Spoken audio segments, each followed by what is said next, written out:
بسم اللہ الرحمن الرحیم۔ بعض مرتبہ کوئی آدمی کوئی چیز خریدتا ہے تو پیسہ نہ ہونے کی صورت میں یا کسی اور مجبوری سے قرضہ لینے کی صورت میں بطور ضمانت کوئی چیز جس کے پاس سے قرضہ لیا ہے اپنی کوئی چیز یا سامان گروی رکھتا ہے۔ جب قیمت یا قرضہ ادا کر دے گا تو اس کی چیز اسے واپس مل جائے گی۔ جائز مقصد کے لیے کوئی چیز گروی رکھے تو کوئی قباحت نہیں ہے، لیکن یہ ضروری ہے کہ گروی رکھی ہوئی چیز سے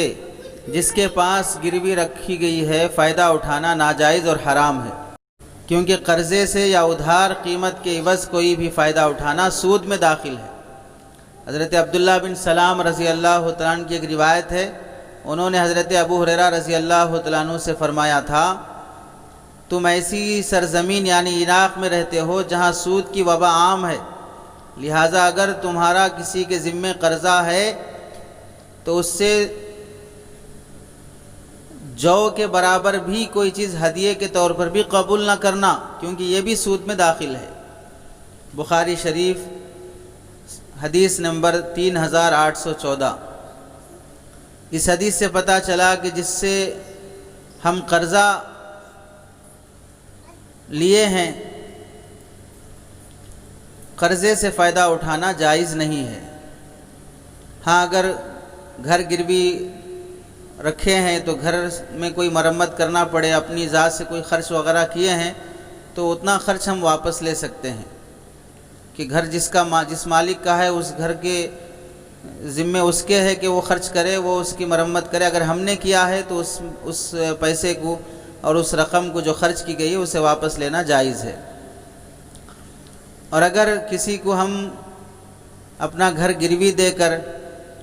اور اس سے قرضہ لے کر اپنے گھر میں اس کو رہنے کی اجازت دیتے ہوں، مفت میں اجازت دے رہے ہوں یا کرائے کے طور پر اجازت دے رہے ہوں، کرایہ اگر عام جس طرح سماج میں اس مکان کا جو کرایہ ہے اتنے ہی کرایہ پر اسے کرایے پر رکھ رہے ہیں تو کوئی حرج نہیں ہے، لیکن اگر کرایہ بہت کم ہے اور اس پر اسے بطور رہن کے رکھا جا رہا ہے اور بغیر کرائے کے یا بالکل کرایہ معاف کر کے اور بہت کم کرایہ کر کے، چاہے جانبین کی رضامندی سے ہی کیوں نہ ہو، یہ صورت شریعت میں جائز نہیں ہے۔ گروی رکھی ہوئی چیز سے کسی بھی طرح سے فائدہ اٹھانا شریعت میں درست نہیں ہے۔ اگر کوئی شخص اپنا مکان گروی رکھ کر کسی سے قرضہ لے رہا ہو تو جس کے پاس مکان گروی رکھا گیا ہے وہ شخص اس میں بطور کرائے کے نہ خود رہ سکتا ہے نہ کسی اور کو کرائے پر دے کر اس سے کرائے کا فائدہ آ سکتا ہے، اس کی بھی اجازت نہیں ہے۔ مال مرہون سے گروی رکھی ہوئی چیز سے فائدہ اٹھانا بالکل منع ہے، یہ سود میں داخل ہے۔ چنانچہ فتاوی شامی میں لکھا ہے، لا يحل له ان ينتفع بشيء منه بوجه من الوجوه ان اذن له الراهن لانه اذن له في الربا۔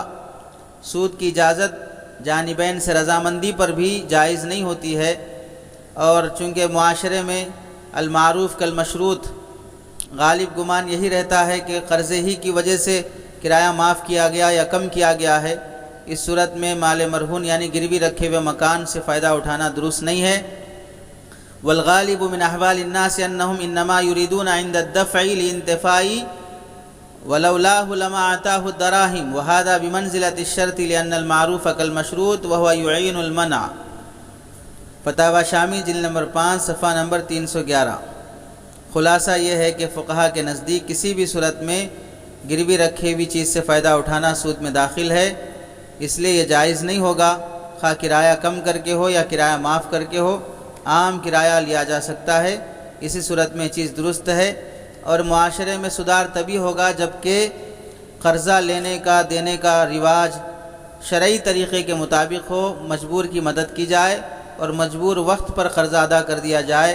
تبھی حلال شکل ہو سکتی ہے، ورنہ ہر کوئی مطلبی بنا رہے گا تو پھر حلال پر آنا اور حرام سے چھٹکارا معاشرے کے لیے بہت مشکل ہے۔ امداد الفتاوی جلد نمبر 3 صفحہ نمبر 460، فتاوی رشیدیہ صفحہ نمبر 520، جدید فقی مسائل جلد نمبر 1 صفحہ نمبر 257، تمام فقہا نے شے مرہون سے گروی رکھے ہوئے مکان سے فائدہ اٹھانے کو حرام قرار دیا ہے۔